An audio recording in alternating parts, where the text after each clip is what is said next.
राज्यात सुरू असलेल्या ऑपरेशन टायगरवर कोल्हापुरातील शिवसेनेचे आमदार राजेश क्षीरसागर यांनी भाष्य केलं।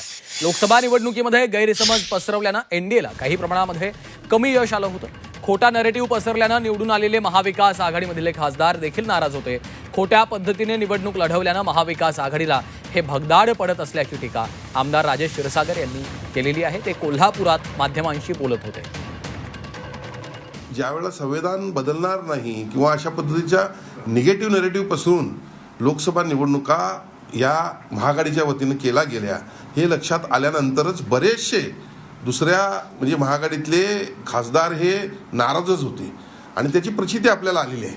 पंजाबमधले असतील आपचे अनेक जण एनडीमध्ये आलेले आहेत, त्याचबरोबर तृणमूल काँग्रेसचे देखील अनेक जणांनी आता पाठिंबा दिलेला आहे। मी परत एकदा सांगेन की चुकीच्या पद्धतीनं खोट्या पद्धतीनं निवडणूक लढल्यामुळं महाआघाडीला हे मोठं भगदाड पडत आहे।